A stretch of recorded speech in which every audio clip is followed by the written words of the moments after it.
Hello and welcome everybody. I am your boy Boss Hog with my partners in crime, the first lady of sports, Roz. How you doing, Roz? Good. How y'all doing out there? All the way from San Antonio, Texas. We have the lovely. What's good, Diamond? Hi, pretty good. Listen, I know you guys. If you're watching, tuning in, you're probably wondering, like, damn, why are they going live on a Thursday night? So let me help y'all out. We really wasn't planning on going live on a Thursday night. However, we just missed you guys so much, we couldn't wait till Sunday. For you guys that didn't know, Boss Hog was banned from social media. So when you're banned from social media, it kind of cuts you off from everything, from streaming. So this gave us an opportunity to take a break. But let me let you guys know why I was banned, and you guys can tell me if it's fair or foul. So back in June, I made a statement on social media that got black mothers highly pissed. I was in no way trying to get black women in their feelings, but for some strange reason, I guess I pulled triggers out in black women on social media. So here was the statement. Again, want to thank everybody for tuning in. This is the special edition of the Petty Crew Radio Show. We normally are on Sundays from 2 p.m. to 4 p.m., but tonight we're going to have some fun with it, hold some conversation, and right now I just wanted to talk about a status in which I made. And it said, being a single mother isn't an accomplishment. Let me say it again.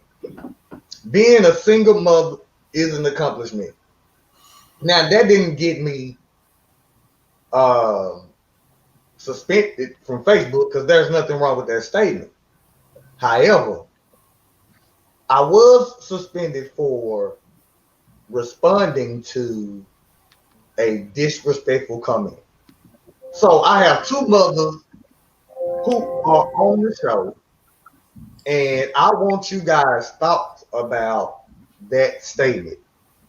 Now, y'all can both say that you guys just now have heard me say this status, right? Outside if you've seen it on social media. So we haven't talked about it at any point, right? Right. Right. Okay. So there are no planned answers, and these will be honest opinions about this statement. So again, being a single mother isn't an accomplishment. I want to know y'all thoughts. Well, first, before I say anything on it, what did you mean that statement to be? Because it could be yes, so don't even frown up. Because it could be mistaken in translation because as you know, reading things will give it a different type of meaning than what the person actually meant by it. And I know it was just a statement, but what was your meaning behind it? Like Okay, you want to know what was the the back the meaning behind it? So when you saw the statement, black mothers being a single mother is not an accomplishment. What does that mean to you? What did that mean to you? And then I can better tell you my feelings behind it. well, no, Roz, we can't do that. No, I want you to yes, tell me because how I don't you know your take it. intention. No, Oh, I I want to don't. know how you take it. I agree, but it depends on how you said it because I can't defend the mothers for Mm-hmm. taking offense to it because I know how they felt about it. It's like you're telling them that they're not great single parents, or they can't parent alone, or it's not an accomplishment to raise kids by yourself. But that's maybe not how you meant it. So it's like Okay. I can't give my opinion because I don't know how you meant. So I can't bag you because I don't know your meaning behind it, but I know their meaning behind it, and I can understand how their panties in a wad, so to speak, Okay. behind it. So, So that's why I said, when you started, you posted it. What was the meaning behind that? Because I so know your mother was a single parent, So I know your grandmother wasn't a single parent. So what do you mean by that? What was your meaning behind it? Okay, so it's not deep. It is just a blanket statement. Being a single mother is an accomplishment. When you think about that statement, and that's why I tell people, and I put out on social media the other day, I'm gonna tell who has some sort of intelligence, who's gonna be speaking out of emotions. What person grow up and they say to themselves, "My goal is to be a single parent." You're not gonna Right. find So one. now, So right. so So now hold the on. context behind it, So hold on. We know the word accomplishment is attached to what? Goals, right? right. So again, what woman do you know of, or man says my goal when I grow up, or one thing that I want to accomplish as a parent is to raise a child alone.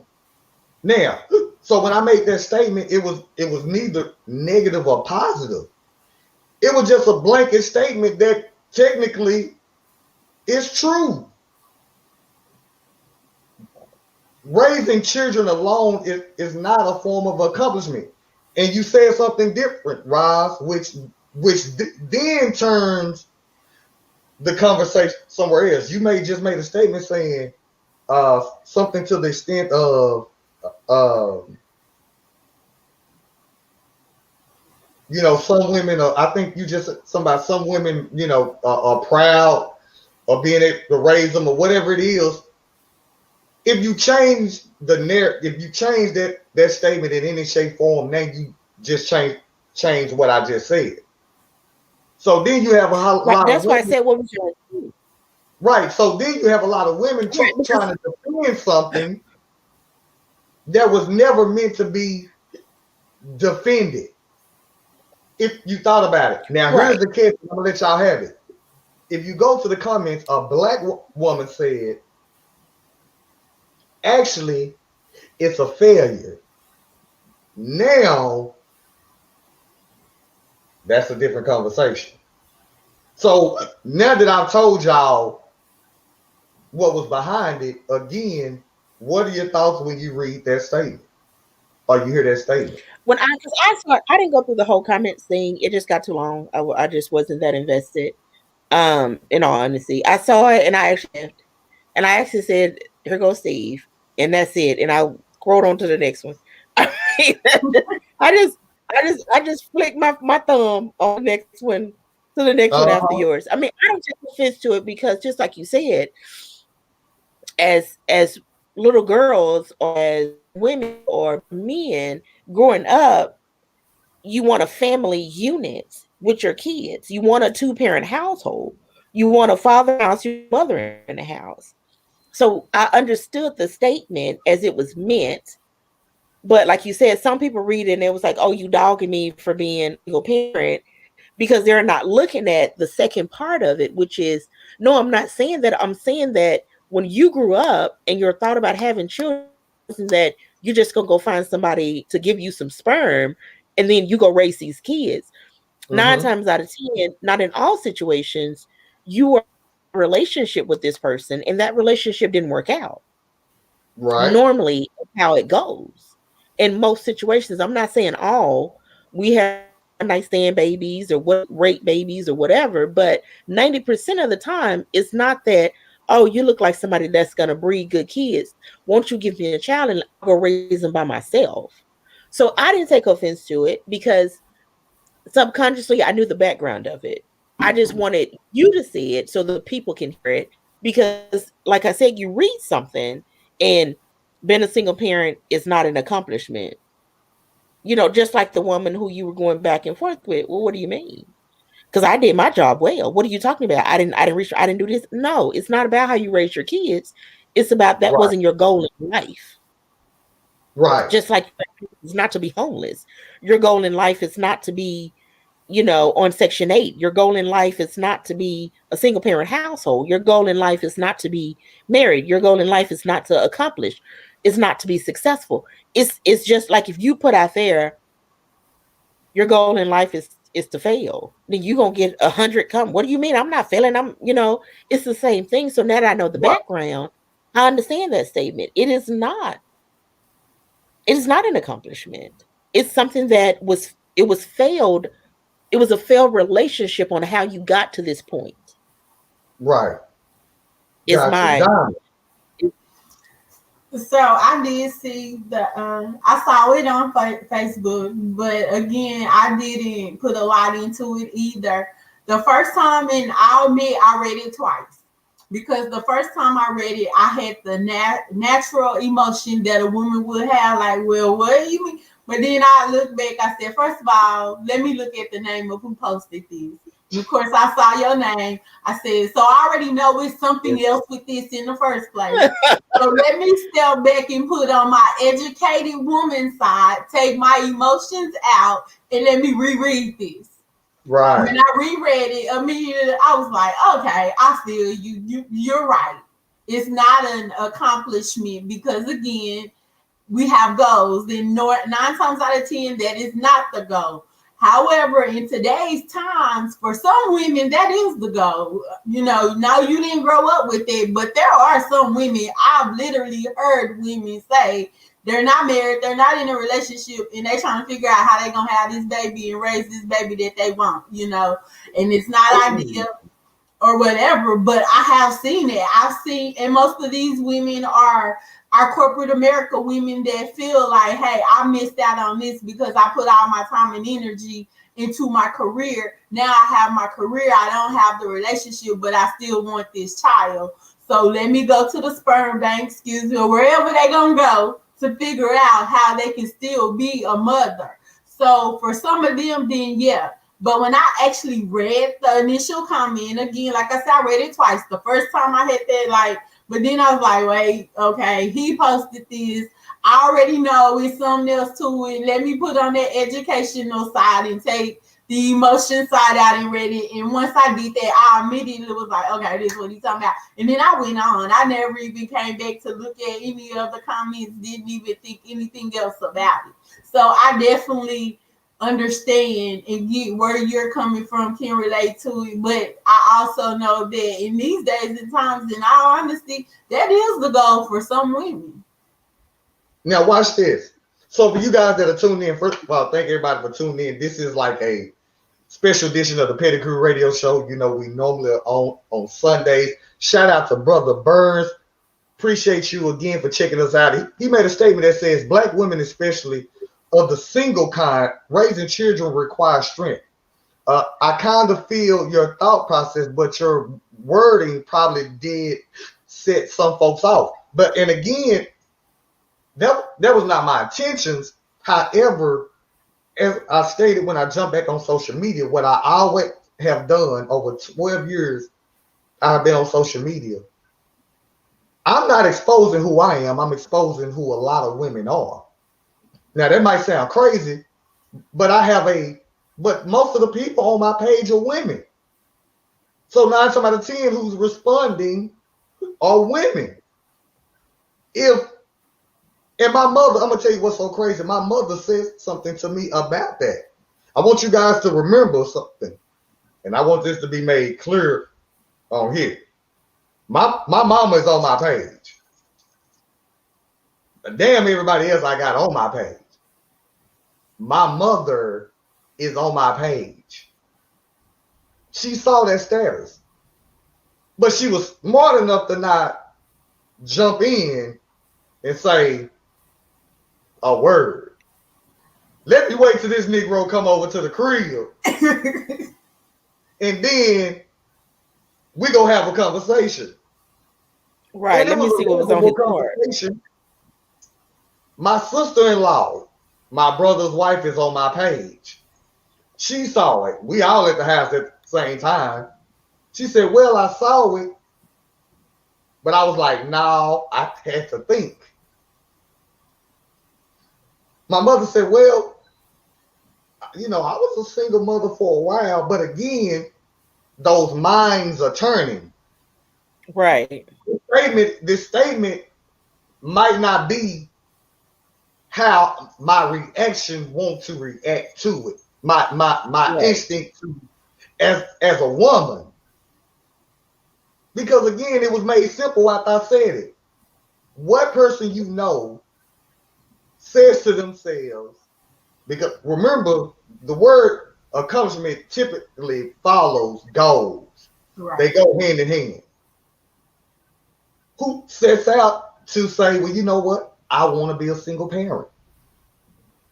One of the most interesting conversations on her, because even though I made the comment, I wasn't paying attention to how it was really going. I didn't realize till later comments, because I was on the phone with a young lady who had enough sense to say, hey, let's talk about that. I want to understand where you coming from before I make my response. You get what I'm saying? Let me see, like I said, let me see where you coming from. Then I can better make and understand where you're going. And after she got it, she was like, oh, yeah, you're absolutely right. Are there women out there who make having the children, and it's all about them just wanting the children, a child themselves? Yes. I know of one young lady who had literally said she was in the service.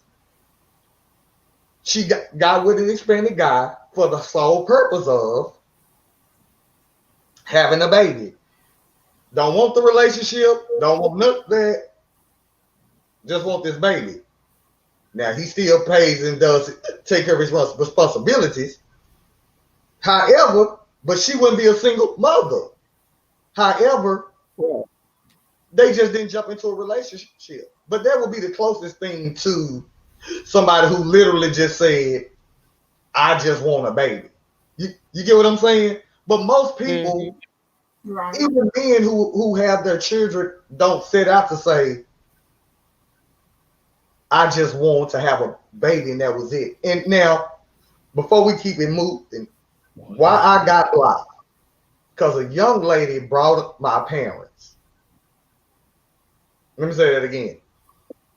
Whoa. A young lady brought up my parents and had the audacity to try to correct me about the grammar of my statement.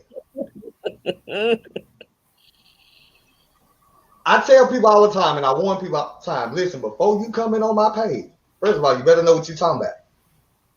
That's off the rip. You better know what you're talking about. But what you don't do, you don't bring my parents into shit. Absolutely nothing. Let me say it again. My parents, my mother is on my page.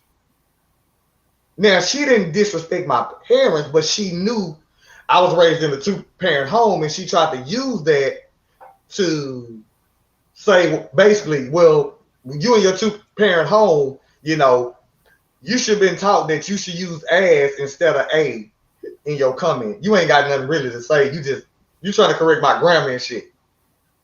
Now, y'all know I'm a smart ass, right? I'm a smart ass. No, not at all. We did not know that at all. I'm a smart ass. Like, you smart ass? If you go back to my status, I rarely made a comment because the whole purpose was to create a conversation. And y'all know me. If I put it on Facebook, 9 times out of 10, what's going to happen? It's going to show up on the show. It's going to happen. We're going to talk about it. But when she said that, I called her a dumbass. And I had to be an asshole and correct her in telling her with her leaping education that now I got to give her the rules to when you use a and as. I'm a smart ass. So now you're trying to correct my grammar. Now, I am upfront and honest about my testing skill. I had to take the math part of the toss test twice. Not because, while y'all laughing, that shit ain't funny. Not because I didn't know math. I was one of those that took tests, and you know when you know the answer, you thinking you mark the answer that you know is correct, and you move so fast and you mark something else. I still do that to this day. So it wasn't because I was dumb in math. It was just I just tried to go through the shit fast, fucked around, didn't pass, had to retake it, passed it. But what I aced with flying colors was reading and comprehension with flying colors. So you know where your A and A is supposed to be. So you trying to tell me I basically should have used as instead of A. A accomplishment, it should have read as no and and not a, yes and. But again, my smart ass, now I got to teach you the rules with your in high school education, and you trying to be funny. So she was still soaking, and two hours later, I get a notification from Facebook saying, we're going to ban you for 30 days. Why? Because I used dumbass in a statement. Now, mind you, I was the one that was actually talk crazy to. Everybody know the rules on my page. You can say what you want to and hold the conversation, but never directly direct anything to me. You get what I'm saying? Don't directly talk to me. In other words, I'm not going to say, Roz, well, first of all, your kids right. Don't direct any statement toward me. I made a general statement that was generally responded to. But when you make it personal, I'm going to make it personal. And typically, when I speak, it's going to hurt a little bit more than your comments. And that's what happened. But like I said, so now we're back. So again, I'm thankful for being back on social media. I have to watch what I say because I don't want to get Donald Trumped and just banned from Facebook altogether. I'm not going to know what I'm going to do with my life if I'm removed from Facebook. I don't know how I'm going to supplement my time on Facebook. Twitter. From pissing people off. So now I don't know what to do. TikTok. Yeah, now I just got to work and shit. And I normally work and piss people off at the same time. So I'm not going to know what to do. But with that being said, I'm back. Again, shout out to Brother Grider. I see you as well. Again, thank everybody for tuning in. So we're going to get to the rest of our show. So we have a great show lined up for you guys. We're going to jump into the Deion Sanders situation. For you guys who don't know, Deion is the head coach of Jackson State. It was SWAC Media Day the other day. He walked off, basically virtually walked off of a video conference from a white journalist who called him by his first name. We also go to talk about Shaq. Shaquille O'Neal, for you guys who don't know, you know, he is on the board of Papa John's. You guys remember what happened with the owner of Papa John's. But what I always wondered was, how did Shaq get involved with that situation? Not only that, but didn't know that he had critics who called him a sellout for joining Papa John's. We're going to talk about that. And then we're going to also, because we got to have a relationship topic, we're going to talk about a TikTok video that I shared, and Pastor Jamal Bryant basically talk about the third killer to relationships is imaginations and not having expectation conversations with your partner. Right. Which is the reason why we end with divorce. So let's jump right into it. Again, Shaquille O'Neal has been on the board of directors, I believe, for Papa John's for maybe about 3 years now. To give you a little bit backdrop, the former CEO, I don't want to pronounce his name because I'm going to just butcher it. He made some racial statements on a training. Uh, the backlash ensued, and he eventually sold the company. Here comes Shaquille O'Neal. All of a sudden, we see him on videos, but finally he addressed, commercials and everything. If you look at his newest commercial, he's walking into a Papa John disguised as an old black man, like people don't know who the hell he is in disguise, and that's his latest video. But a lot of black people called him a sellout for joining the Papa John franchise. And so we're going to jump into that right now. July the 20th, I guess he did a interview with Atlanta Black Star. So in a nutshell, he basically says he had been trying to get franchises with Papa John's way before the backlash with the racial statements that the former CEO made. They were not given to him. He seen the opportunity when all the drama came, and he ended up getting some franchises, but he had a catch. He goes on to say that if he was going to be a part of the business, he also wanted a place on the board. This made him the first black person to be on Papa John's board of directors. The article goes on to say that he's like, well, we're going to make changes, with me being with the business. People call him sellout.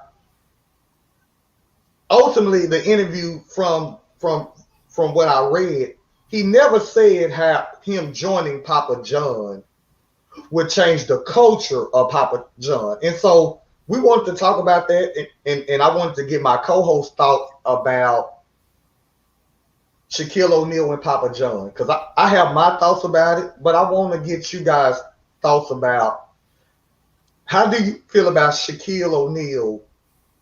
Is he representing us? Did he go into Papa John and he's making some sort of changes in diversity?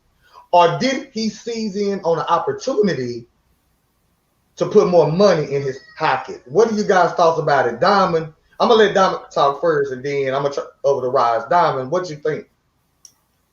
I read, first of all, I didn't know any of that either. I, noticed he was doing Papa John's, didn't know everything behind the whole thing. But after reading the article, I could see, he made the comments that he made and the statements about why he did it, and also saying, hey, whatever that other guy's name is that actually used the N-word, had he still been there, he would not have done it. Honestly, I think it was a smart move on his part, both business and financially for himself, but also, to open that door and go through that door, because he actually mentioned how he had tried to get franchises before and he was even denied on that aspect.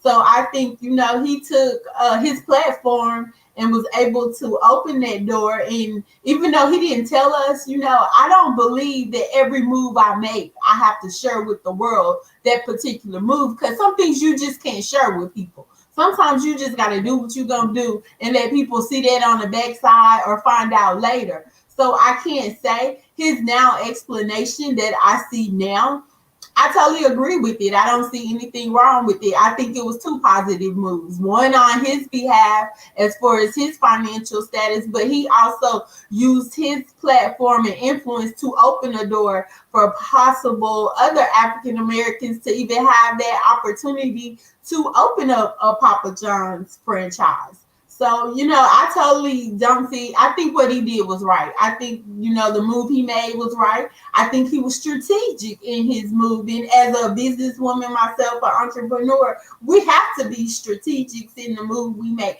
I can't always go to everybody and tell them what's on my mind and what move I'm finna make. Some moves, you got to make them in silence. Okay, gotcha. Rise. I agree with that. In article, and I remember the slur when it happened. I remember Shaquille O'Neal signing on, and I remember the backlash of our, community calling him a sellout. And just like Diamond said, if you don't know the backstory of it, then you don't know how he got there. And I've read a couple articles since that article that you posted to see if there was anything else out there. It was pretty much the same old story. He didn't sign on until when one of his friends kind of had it, and then they invited him in because he had just failed at another franchise he was trying to do. So he was like, well, wait a minute, this guy's in trouble. He was like, he's not here anymore. Well, what about, well, these are my rules. If I'm going to sign on, then I need to be on the board because I can't help change anything if I don't help make decisions. I don't want the decisions brought to me, but I need to be where the decisions are made so I can formulate them. Because how can you comment on the Black community if you have anybody Black in there that's in the community? You're talking about stuff you've seen, stuff you've heard, but you need the community voice in there. I've never seen Shaq as a sellout on anything that he's done. Maybe him and Kobe battles on the court, but that's something totally different. I'm just saying, back in. So I agree with him. I mean, he moved in a way that was beneficial to him. He's trying to turn a franchise around, and he's gaining money at the same time. To me, that's a win-win for everybody. And he's doing it to where he has a voice. It's not like the Jay-Z deal to where he's going to go be NFL and be a voice at the table when you're not at the table.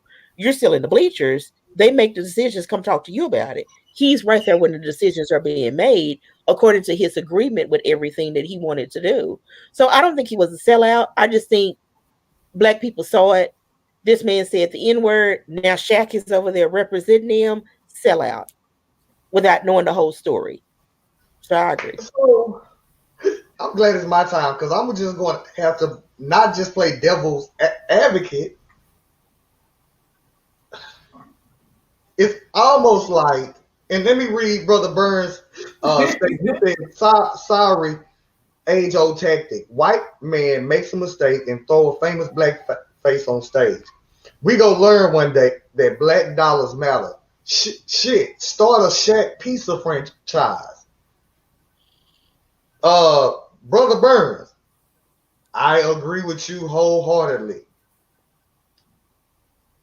When I read this, because I didn't know the backdrop, because if you don't read it or they never say kind of how it happens, all you know is you see him on commercials. I'm like y'all, I knew he got in with Papa John's, but he gave the backdrop. What I tell people, and I've said this to people before, you can give a response to a question and not actually answer the question. When I read this article, I still have questions that have yet to be answered.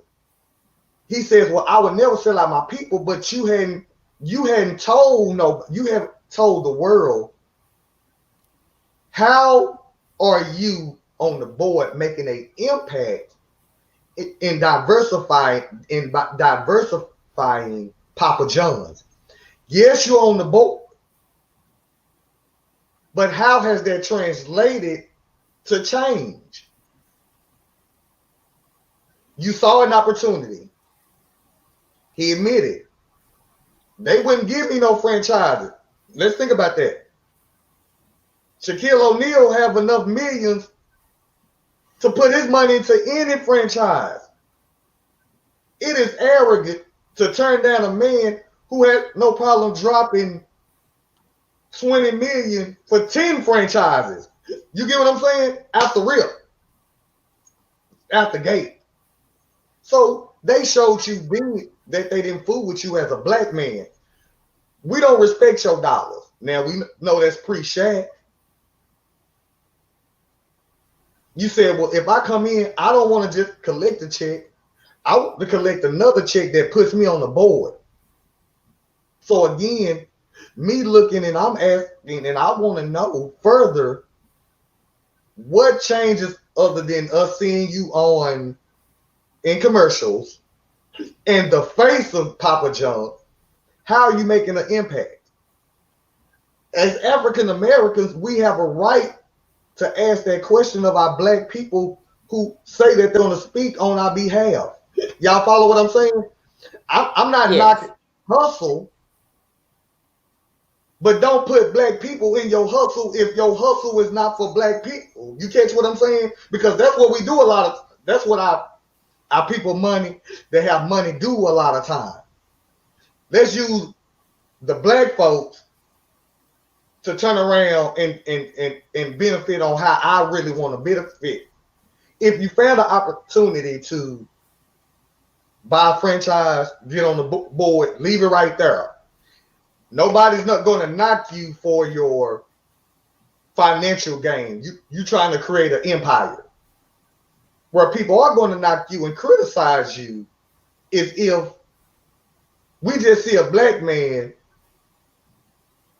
with a Papa John hat on and Papa John commercial, and there's nothing else. Like my next question would be, how many black people now have Papa John franchises? You follow what I'm saying? How have you impacted and made tangible changes to Papa John?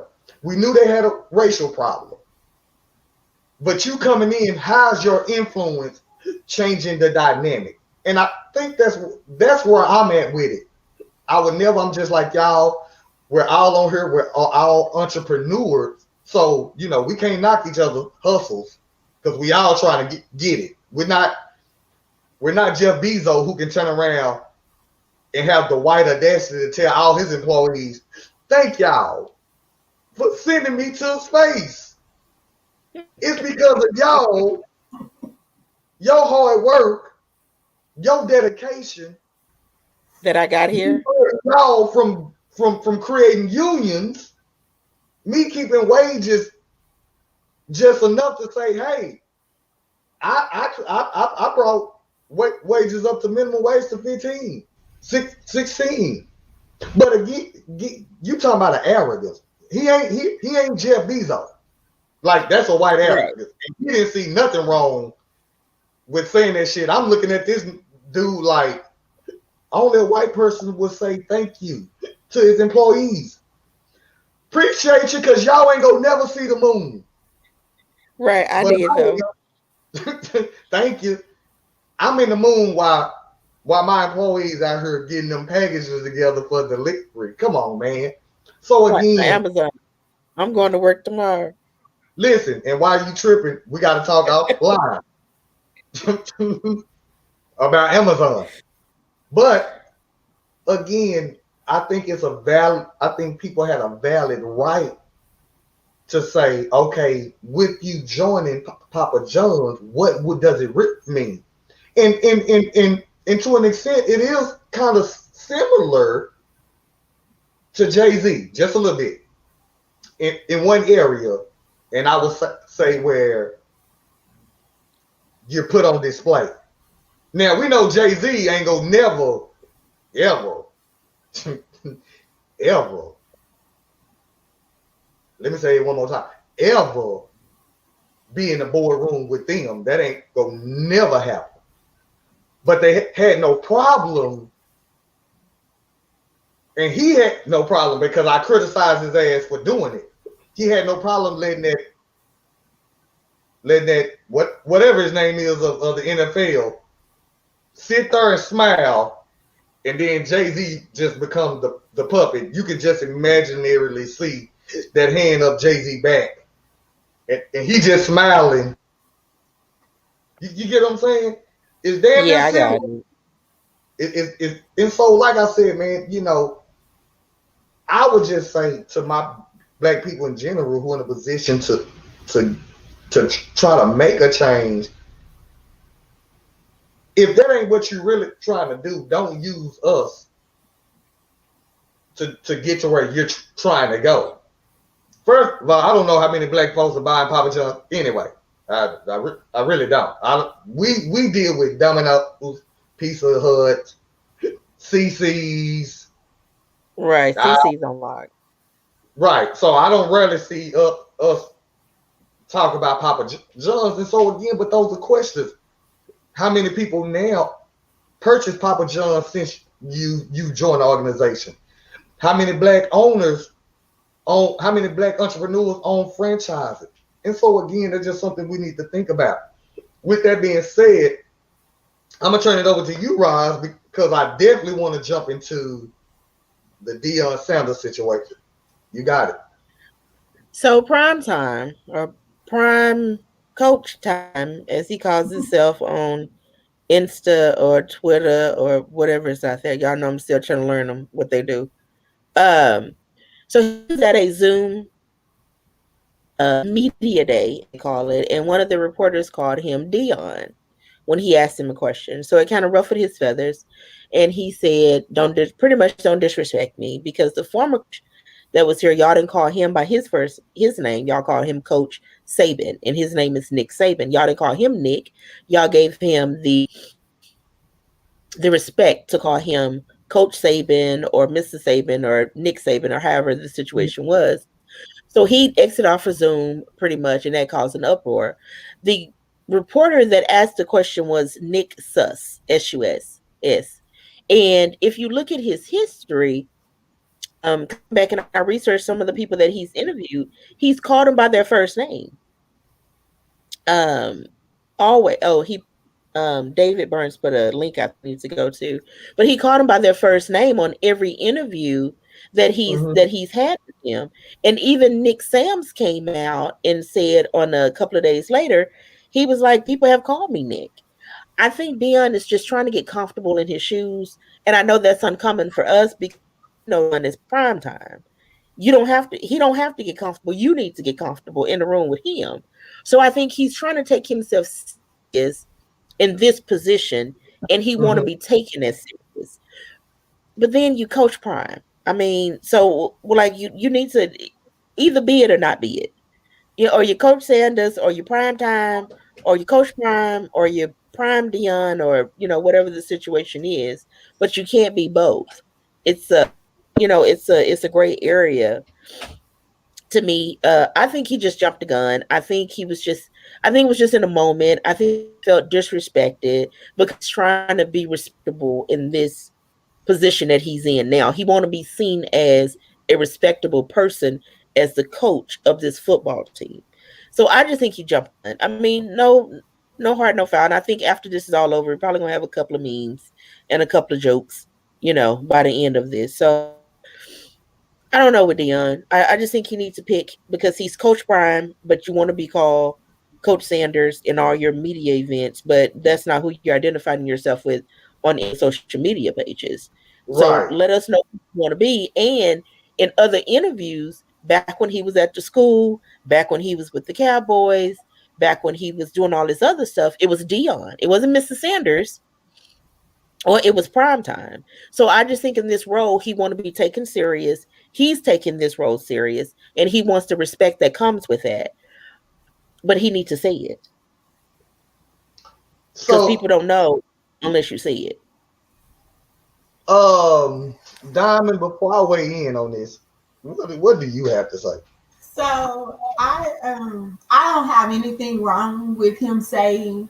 I don't think the scenario he used was quite appropriate, because again, when you do the research, you do see that this particular reporter, this is his style. I get being in different places and going by different names, because when I work at the Boys and Girls Club, I'm Miss Yolanda. But when I work at the school, in the school setting, mind you, it could be the exact same kids. But when these same kids see me at school, I'm Mrs. Jones. They see me at the after school program at the Boys and Girls Club, I'm Miss Yolanda. So I understand in having those different names in the different roles and where you are. The reason being is Boys and Girls Club is more lax, and that's just what the adults go by. We go by our first name, you put Missy. In the education system, you go by your last name and you put Missy. We're all in a bunch of different organizations. Right. We're bruh, sir, and sometimes it's our first name, sometimes it's our last name. So I don't have a problem with that part. I just think, and I could see him trying to put himself in this different position, and maybe I want to be taken more seriously, so I need to be addressed as this. But again, as my sister Ryan said, guess what? Tell us that. And you don't have to use where you call such and such this. That's irrelevant. State who you Right, want make to be it called. right. Right. Exactly. State how you want to be addressed, and let's do that, and let's move on. We don't need to say whatever you call so and so. I don't care. That stay who you want to be, how you want to be addressed, and then move forward. I don't even think he had to like get out the Zoom or whatever. I think he could have just said, hey, I would like to be addressed from here on out as Coach Sanders, Mr. Sanders, whatever. But just again, let it be known and move on. It doesn't matter what he call anybody else because he can call them by their first name. But if you choose to be addressed differently, then guess what? You still have to say, hey, you might call them Nick, but I want to be addressed as Mr. Sanders or Coach Sanders and keep it moving. Right. And that's the thing that I was saying, like say it. Because nobody just said when y'all at the YMCA or the center, then it's Miss Yolanda because we're relaxed. We've taken off our heels and put on our flip-flops. When we're in the classroom, it's Miss Jones because this is formal. If this is your first interview being done this way, then hey, I know that's what y'all used to calling me, but in this role, you need to address me as Coach Sanders or whatever the title is. And for him to get off the call, I mean, I think that was kind of immature. He could have just said, hey, he probably went by that, or y'all probably call him that. I don't want to be addressed by that. I want to be addressed as Coach Sanders or Mrs. Sanders or whatever, because this is a new role that I'm taking on. It comes with a lot more responsibility and a lot more respect.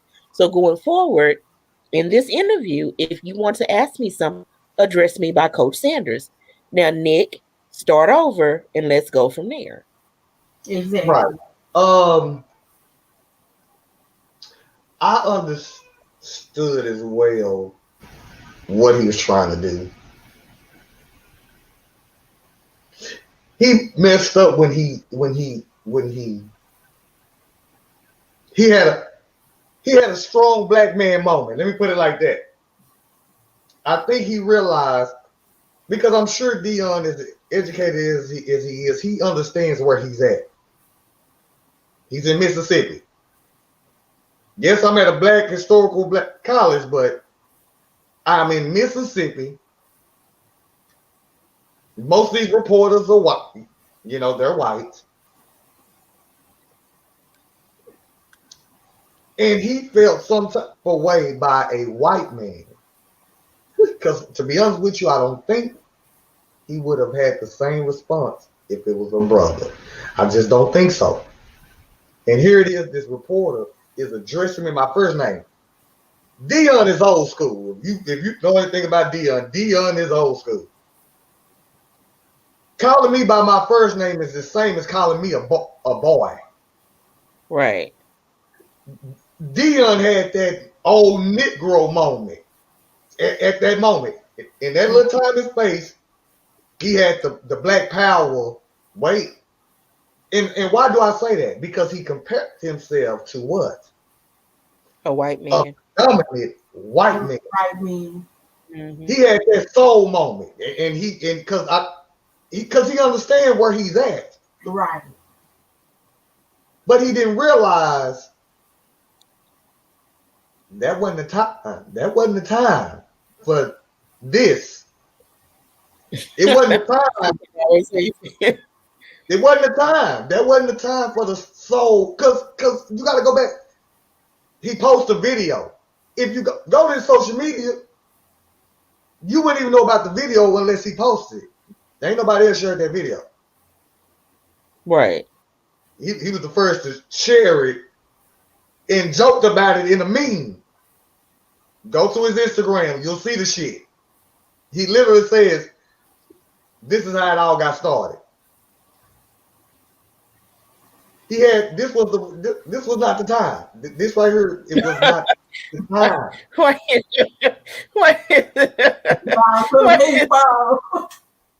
Because y'all know I love me some Dion. I'm a Dion fan. But I have to say, this wasn't the time. I did it. That's going to be my next move. Yes. Calling him by his first name was literally the equivalent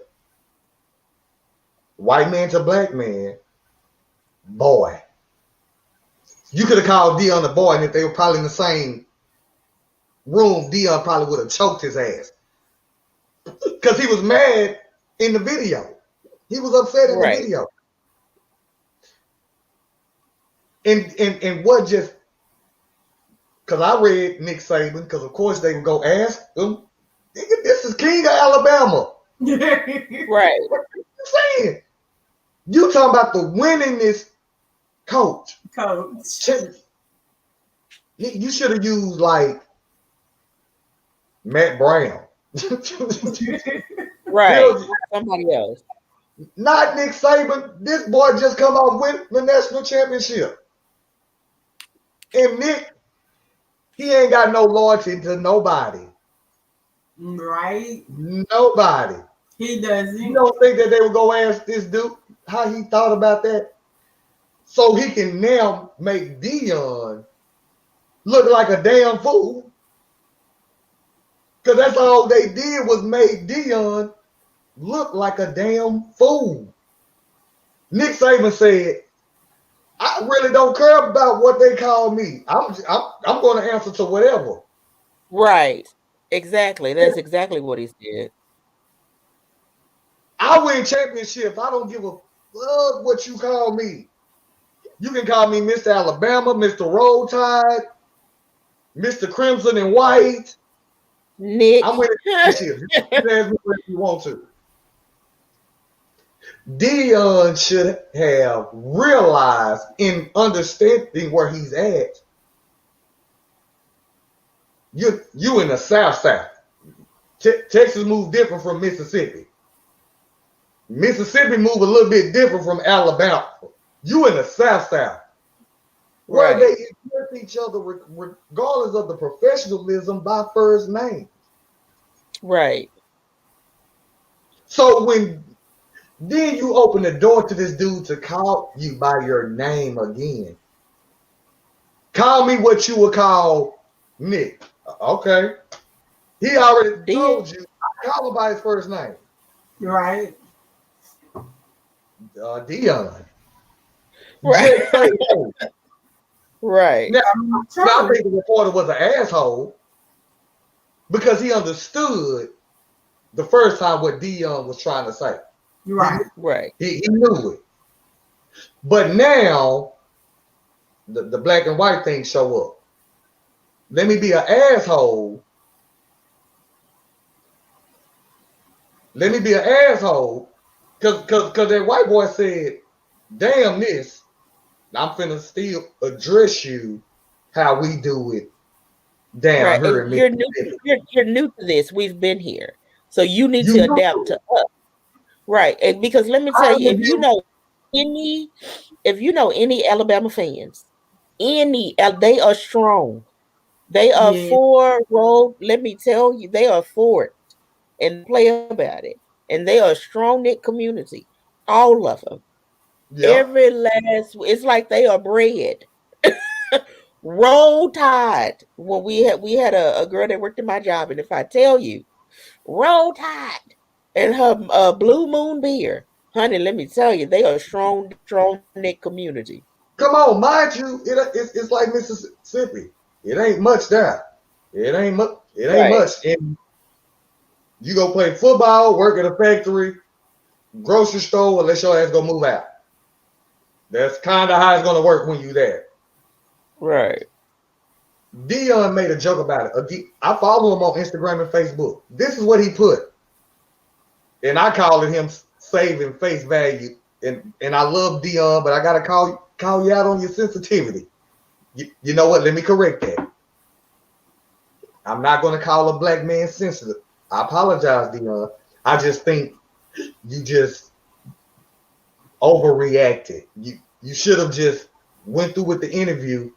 The proper thing would have been to do with off camera, say, hey, the next time we do an interview, I would appreciate it if you called me Coach Prime or Coach Sanders. But this is what he posted on Twitter. He says, respect is something that you must demand and stand for. Give respect and honor those that should be respected. And if you don't respect them, don't allow your feelings to escalate the situation into something else unhealthy. Always maintain your peace and joy because it costs you dearly. And don't allow anyone or anything to take that away. Learn to walk away and see another day, or see another day your way. You shouldn't even posted that shit. Because now it looked like you're trying to justify your behavior. You get what I'm now you're trying to justify it. Right. It was all about respect. No, you should have made that clear from the jump. Hey, let me leave out Nick Saban because as much as he's on this black shit, because Deion is on his black shit, you showed you did something you should have never done was compare yourself to the king of Alabama. Right. And you're in their town now. You're new. You're the cousin that just came in for the summer. You got to get to know everybody. You gotta establish yourself, and most of all, you gotta win some games. Whoa. I mean, you have to be embedded in that community. You have to learn their ways. It's not like Texas. Texas, we wave at everybody, but we have different fans walking around here. You might see a Steeler, Cowboys. In Alabama, it is all crimson. All. They don't play about it. And watch this. Our sunflower folks operate a little different in Texas. They not as openly funny here. Right. We got hands. Right. So they operate totally different here than there in Alabama and in Mississippi. They bold in Mississippi, in Alabama. Yes. We ain't even jumped into the little conversation of the white councilman that literally said, if I don't know if y'all caught that boy said, is there a house nigger in here in a city council meeting and will not apologize? That's what you're dealing with in Mississippi and Alabama, Deion. They move differently. You were comfortable here in Texas at that little private school, Trinity, over there in Cedar Hill. Duncan DeSoto, y'all know what I'm talking about. They made you comfortable because here. you play for America's team. You're Deion primetime. We got love. Oh, yeah. They don't know nothing about that star up there. Right. So I think Deion overreacted. And for you guys that are tuning in again, thanks, Brother Burns, for chiming in. Love the commentary. Love your comments. Continue giving your thoughts. Again, just a quick recap. I was talking to my sisters about why I was banned because they didn't know I was banned. They just knew my ass was no longer on Facebook, but they didn't know why. We just finished talking about Shaquille O'Neal, him and his partnership with Papa John's. And now we're talking about Deion, who basically we feel, and we agree on this all together, overreacted just a little bit. I think Deion got a taste of what that real South culture is like. We're going to call you by your first name now until we feel like we done offended you or you told us. So hopefully next time he handles that in a different way. Again, y'all know I love me some Deion. I can't wait until they come out with a new schedule for Jackson State. We will be in the building. I will be catching the game. But with that being said, man, we're going to keep it moving, and we got to get into our relationship topic, which is always a banger on this show. And so today is no different. I'm going to play a clip that I got from TikTok from Pastor Jamal Bryant. And all I want to know is, does he have a valid point? And just jump into the whole relationship conversation. We have a married woman on the show. We have a divorcee on the show. We have a go-getter, who has not yet crossed that finish line on the show. I speak for the people that can't speak for themselves. Yes, there we go. That's the line right there. So we have a full circle of relationship expertise. I feel I am a relationship expert. I really do. And so, yeah, I am. You might not like I'm it, talking about but me. I'm talking about me. I don't want to say I'm an expert. I truly do. I think you have some wisdom for ghetto women. Because right, ghetto women. And what I mean by that, Diamond, before I play this clip, Roz has a way of seeing shit that a lot of basic ass chicks were frowned up about.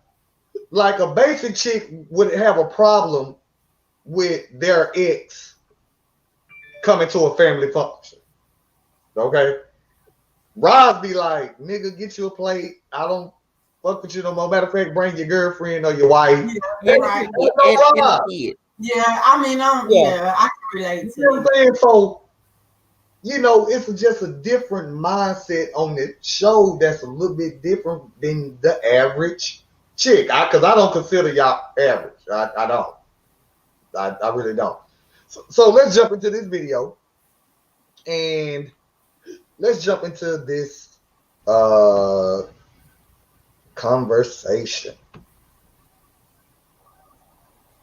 First of all, I guess I gotta find it, huh? Here we go. Share audio. And here we go. It's nothing but a minute long. An area that breaks up marriages. After income, after intimacy, is imagination. Pastor, what is that?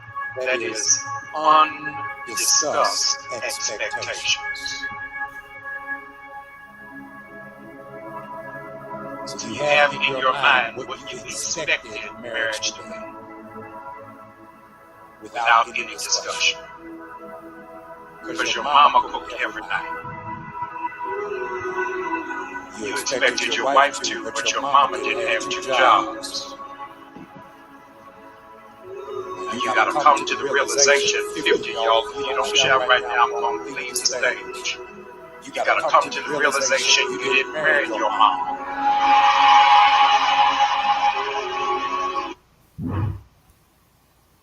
All right. An area that breaks up marriages. So, after income, after intimacy. You've heard the word that came from God. Pastor Jamal Bryant. And when I seen the video, I literally, in Vegas a couple of weekends ago, had this conversation with a young lady, but it was in reverse. She was talking about how when she's dating men, and she's equating them kind of to her father. Meaning because her father, is there when she called, he knows how to do this, he knows how to do that. She looks for similar traits and behaviors in men. I also found it odd that Pastor Jamal would reference men. Because typically, I hear this from women. Normally, I'm addressing this type of conversation with women.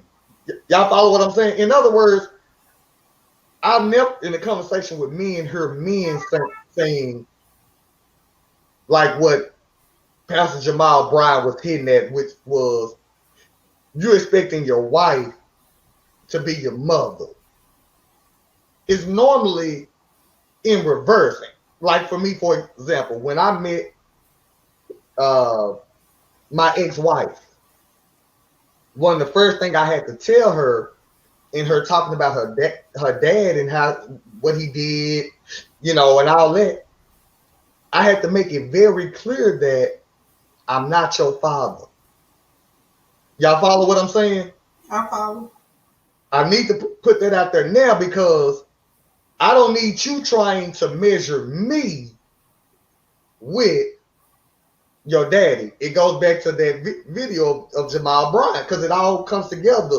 And he's talking about expectations, which is another reason why you can say relationships as well as marriages end in divorce because of expectations.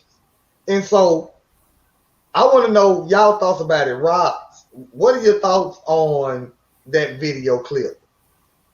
Well, of course, I'm the one that has never been married, and my relationship, the bubonic plague of the monkeypox we got going on over here now. I don't get it, and I understand it, and I'm big on conversations.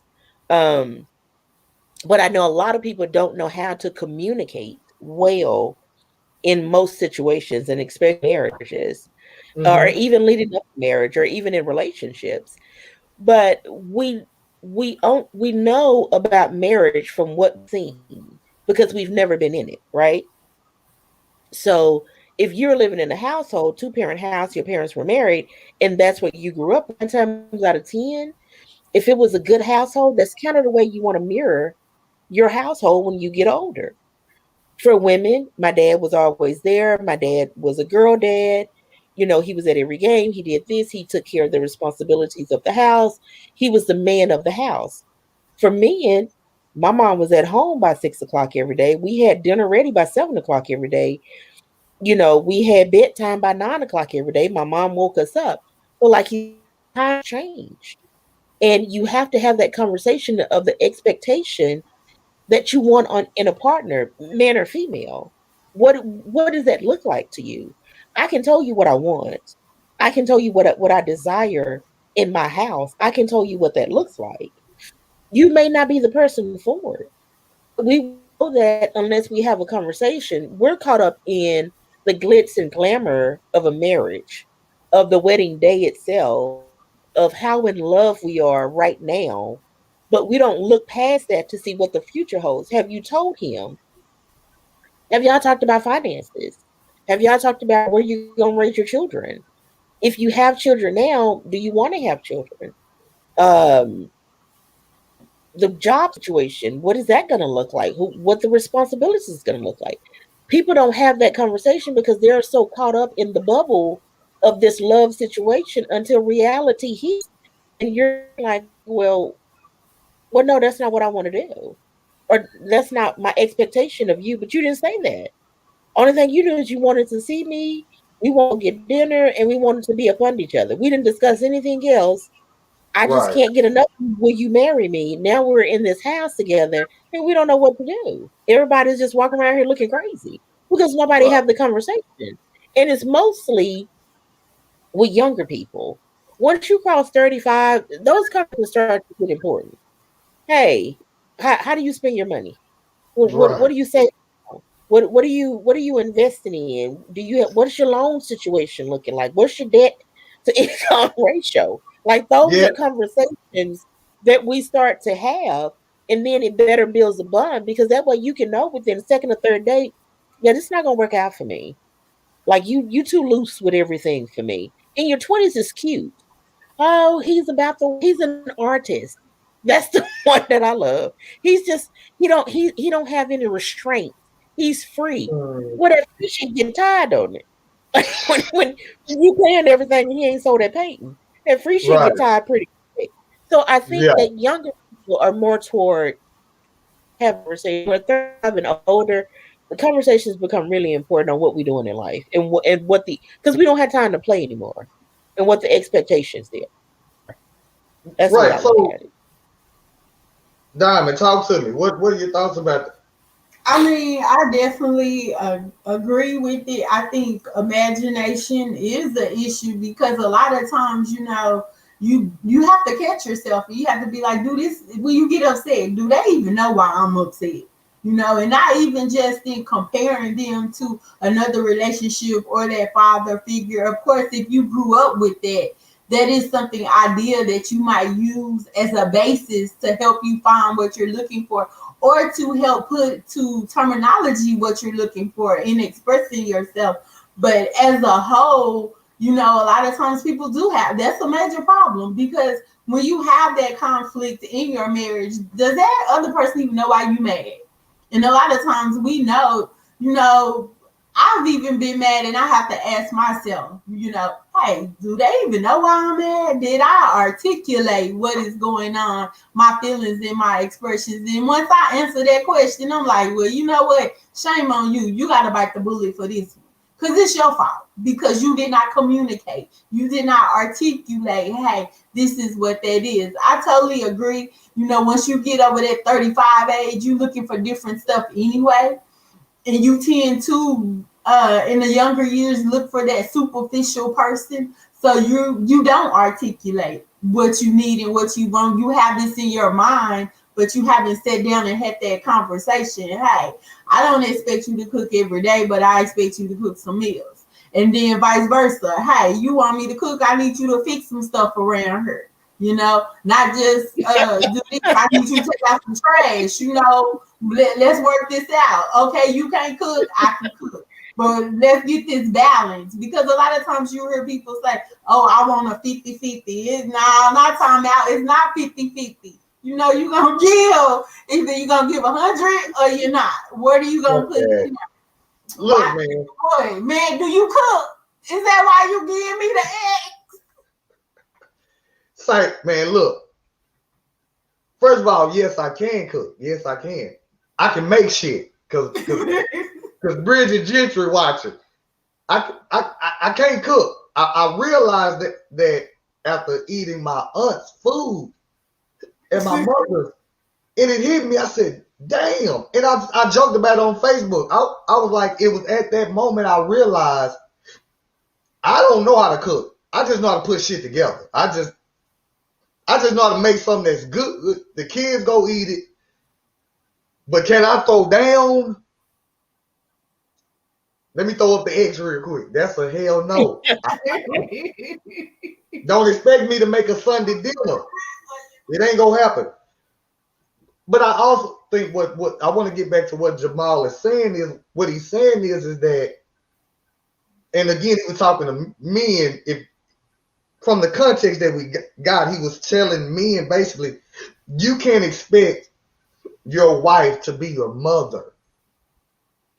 I would say on the flip side, because again, I've been there in having to, I literally, y'all think I'm joking, literally in Las Vegas, me and one of the young ladies who accompanied us on the trip, we were having this conversation because we were talking about relationships. As a man, and I'm just talking as a man and hearing from women, a lot of time what I hear is, I hear the same old story of the first love is your daddy. And so that love that daddy gives is that same type of love in which you should be looking for in a mate. I disagree with that. And the reason why I disagree with that is because, one, your daddy's love and my love would never be the same. They're not the same. That's first of all. There's no comparison. That's like me comparing any woman that I decide to settle down with a mother's love. You follow what I'm saying? You can't compare those two. They're not even equal. My wife is going to love me in ways that my mother would never be able to love me. You follow what I'm saying? My mom is going to love me as a mother. My wife is going to love me as a wife. Those are two different roles. So I disagree with that narrative. And I've also, I mean, we literally had a deep conversation. I said, think about it. What if a man you run across wasn't raised how your father was raised? Y'all follow what I'm saying? How can I expect a woman to emulate my mother when you wasn't probably raised how my mother was raised? So I never say I want a certain quality in a woman because my mother exhibited these qualities. You follow what I'm saying? I would never do that because again, you can't compare them. People come from so many different backgrounds. What if I meet a woman who comes from a broken home? Do I still expect her to be nurturing? Y'all follow what I'm saying? It's just so many. But I think that's part of the conversation because my stepdad has qualities, and I've said this before, that I want in a husband. Now, like you said, the love is different because a parent's love is unconditional. Like they're gonna help you hide the bodies. We'll help you hide the bodies. Gonna be over when she leave or when he leave. Right, and they're always there. They're not leaving. 9 times out of 10, you got some that will walk away from their kids, but 9 times out of 10, they're not leaving. So my stepdad has qualities that I want in a husband. Now, like, the love is different because it's a love for him, and it's a in love with my husband, which is something totally different. I love my stepdad unconditionally. He can do no wrong. He just can't at all.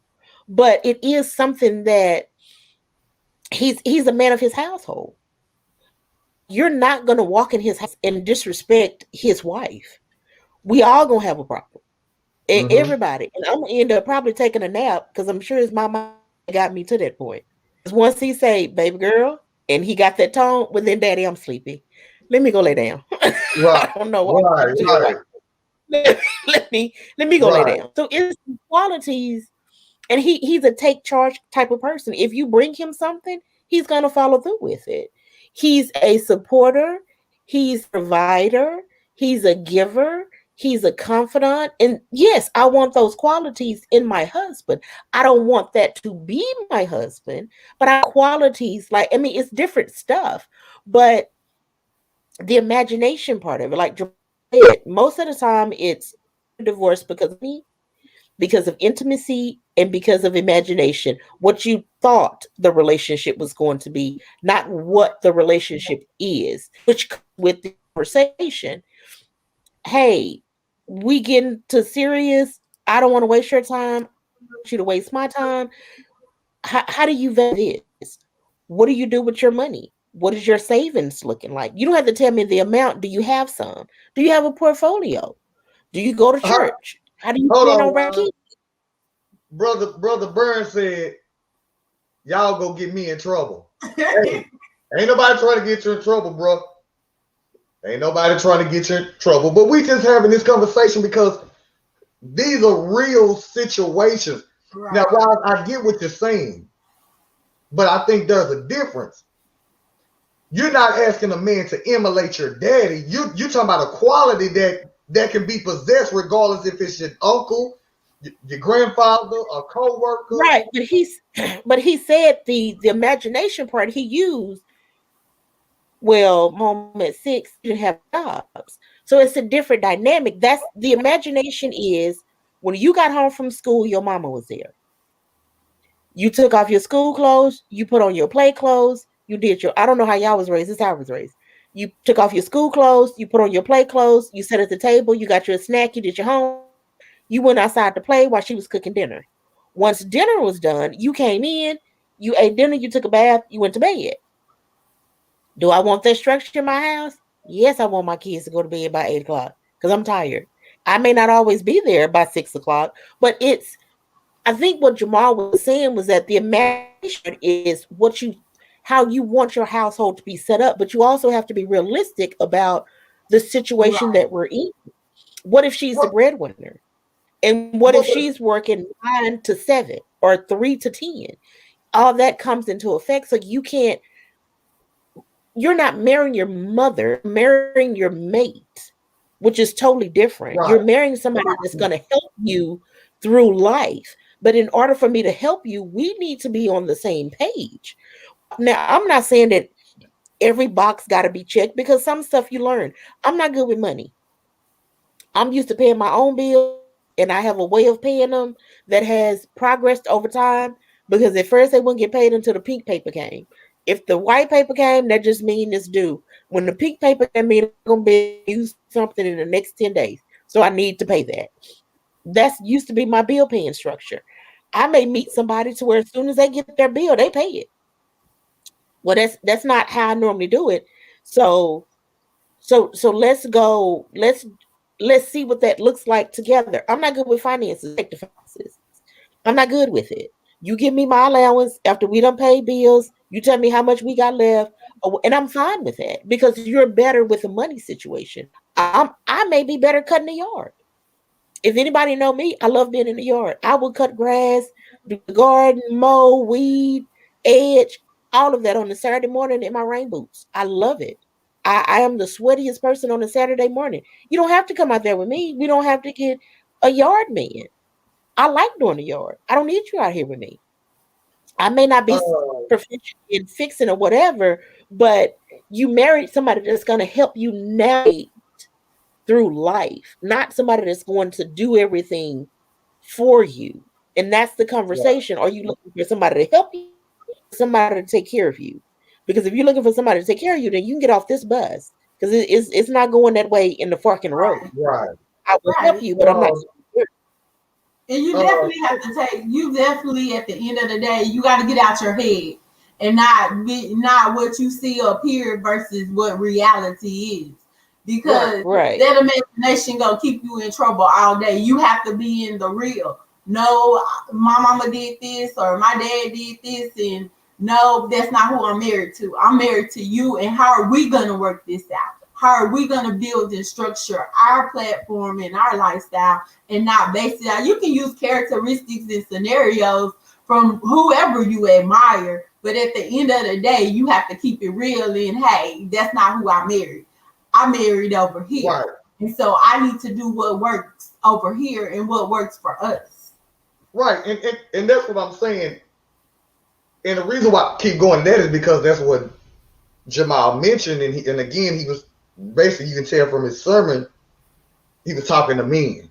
You know, right. Again, you can't expect your wife to be your mama because, see, your mama didn't have to work 2 jobs.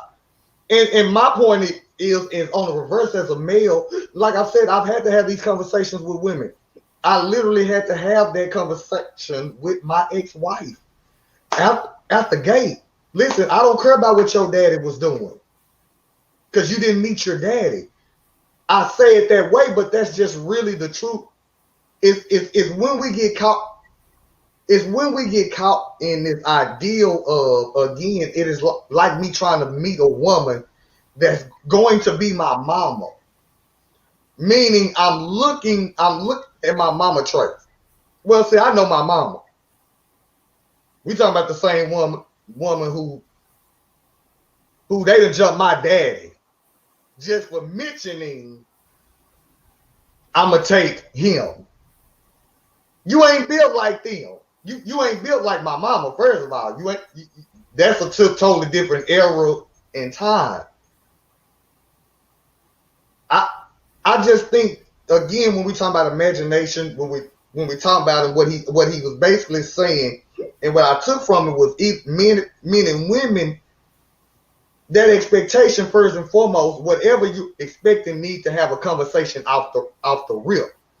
Don't expect your mate to be your mama, and then in the reverse end, your daddy. Right. Because they're not going to be there. And again, that was the whole point of saying, because your mama, again, you got to be paying attention to what people are saying. Because your mother didn't work 2 jobs. So the idea of you trying to get your mama is out the door because that's a different circumstances, which bring it back to in your specific marriages, in your specific relationships, like you just said, Diamond. No, we gonna do what work for us. Don't try to want me with somebody else. Right. I'm not them. I just let it be known and made it clear off the rip. I'm nobody but me. And this is what I bring. I might not have been raised in the type of household you raised in. Don't measure me with what you was raised with. That's not a fair comparison. That's just the truth. That That's like me measuring Roz in how I was raised. You get what I'm saying? I'm trying to measure Roz and who she is as a woman based off my being raised by two different parents. Just saying that shit sounds stupid as hell. Why would I compare a woman to a household that she wasn't raised in? Why would I want a woman to be something that she might not have been raised to be? Now she provide nurturing, so some shit should be universal. Respectful. I've been knowing Roz long enough to know she big on loyalty. Fuck love. Excuse my language, folks. But I've been knowing Roz long enough to know. Roz will tell you, I want your loyalty. Cause see, we ain't just very true. It's a difference. Your loyalty. But again, I want to know that if anybody come kick in this door, you don't know nothing. You don't know nothing. You have no idea what had happened. And that's your story, and that's what you're sticking with. Because if you love me, you're gonna spill the beans because you don't want to go. But if you loyal to me, we're gonna ride this lie out until we don't have no more left, until they pretty much bring us the body. And here it is. We didn't do it. That's what I'm saying. And so I just think it's unfair for men and women to somehow measure who they want in a mate solely based off a mother and a father. It's only once again, these are young people that he's probably talking to who probably don't know any better. I mean, you got women walking around here now, their sons are kings, my king, the man of the house, because the husband is not in the house, he's the man of the house. I watched a show the other day on That's sick as hell. Very sick. That's a show we need to that's a show we need to do. It was a Iyanla Van Zandt, as a matter of fact, one of her shows where this woman told her son at 15 he was the man of the house. But when she brought in her husband, there was a problem between the husband and son because she didn't consult the son on marrying anybody. So him and the son was at discourse. Well, because you put your son in a man's role and he wasn't supposed to be in one. Right. He's not the man of the house at 15. He's still a child. He's not he don't have no job. He's not paying no bills. You still taking care of him. He's not the man of the house. He can help with the manly responsibilities, which is totally different than being the man of the house. No, ma'am. She couldn't understand why the conflict was between the husband and the son. Well, the son felt like this man came in and took his place. And like, you already had a man of the house. What am I doing here? And you know what I think of when I hear that? Because we all in the same organization, right? That's like us giving an honorary. The difference between the honorary and some shit you actually went through to obtain, they are not the same. You being done the honorary anything ain't the same as working to get to that same position. Right. No you didn't go through none of that. Right. And so, like I said, I thought it was worth talking about because, again, I know we have 3 different dynamics when it comes to relationships and experiences in relationships. The whole this conversation. I stand on it before we and as we get out of here to say, if you're watching, take heed to what Pastor Jamal Bryant said, because technically with all our shit talking, it's true. I mean, he's not doing nothing more than actually speaking black facts. Right. They are facts already. He just put it in a church message. You can read the shit in the article and it'll tell you the same thing.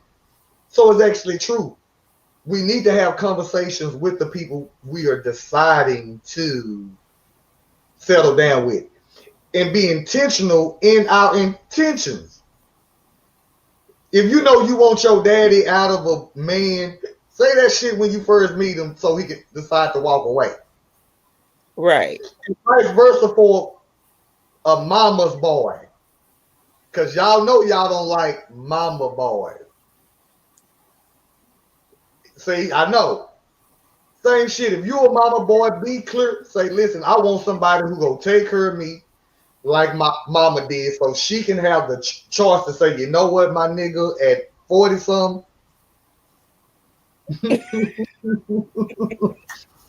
it's not going to happen. Listen, man, with that being said, I want to thank, especially, first of all, my co-host for joining me on a Thursday night. This was not expected to go this way. We were not expecting to actually do a live show tonight. However, it turned out great. We have great back and forth with our viewers. Shout out to Sister Gentry, all the way in San Antonio, Texas. Shout out to Brother Burns here in Dallas, Texas, who's been married 25 years. More power to you, my brother. Keep up the good work that y'all clearly are doing. 25 years, damn. Y'all almost to 50. Just a little while ago, couple of more summers. But I know y'all can do it. So again, thank everybody. My apologies for being absent for the last month and a half. I gotta be more careful on social media. I just realized I'm just gonna have folks. No, Rob, this is what I'm going to do. Because I told y'all my mama's on my page. So now if I'm being disrespected, I normally just let the shit slide. I really don't pay too much to it. I'm going to say what I have to say. But what I realize is that as I tell people, my slugs will go hit a little bit different than yours. You go get in your feelings. I'm going to keep moving with life. But then what happens is I get suspended from social media. So now to solve that, you disrespect me, I'm going to have you banned. Point blank and simple. You know, I made it clear over 12 years. My social media page is meant to create conversation. Yes, I'm trying to pull the trigger out of you. I am trying to do it. I made it very clear in it. I said it years ago. If you're not able to hold the intelligent conversation, speak without jumping into feelings, just remove yourself from my social media page. Because again, I assure you, I haven't took a L on social media. And I'm boss hog enough to say in real life, if you want to see me, I can personally send you my address. With that being said, Diamond, let everybody know. Right, you over here talking about sending folks their address, but hey, this is Diamond coming from San Antonio, Texas, and you can find me on Instagram at Analoicina J or YOLO Expressions, which is my business where I make customized t-shirts and tumblers, jewelry, and more. Or find me on Facebook at Yolanda Diamond Jones or YOLO Expressions, and I'm in San Antonio, Texas. Right. So I got it up. So you can find me on Facebook under Roslyn Roberson, or on Instagram at Allure, ALLURE 5907 on Instagram. My MNK Design page will be coming up for my custom tumblers. So support whenever I put it up. May take a minute. Already. You guys can finally find me again on social media. Because when they suspend your ass, they remove your ass. If you ain't friends, you ain't gonna find nobody that's been suspended. It ain't gonna happen. So I'm finally able to be found. You can follow me at Stephen Hayes. I hate saying my real name, but damn, Rise, and somebody go say it over the 4 years. We've been doing this show. There we are. So you can find me on my social time. media page. Yes. You can find me on my social media page, Stephen with a V, Hayes, Hayes, in parentheses, Boss Hog. Please go to our Facebook page, The Petty Crew. We are on Instagram, The Petty Crew. We are on Twitter, and normally we're able to stream live on Twitter as well, but they've shut that down. They're just going to completely, not because of me, they're going to completely get rid of that Periscope ideal. You know, that's a Twitter baby, but you have to go live through Periscope. So they're shutting that down. Go to our YouTube page. That's where we're really trying to build our following. It's on YouTube. We're doing great. Facebook. I don't like to toot our horn, but we are worldwide already. But I kind of want to build our YouTube page. So please go to our YouTube page, The Petty Crew as well, because we do stream live on YouTube also. I just don't see the comments. So I want to thank everybody for tuning in. Until next week, God bless. Thanks for enjoying the show, and we will see you guys next week.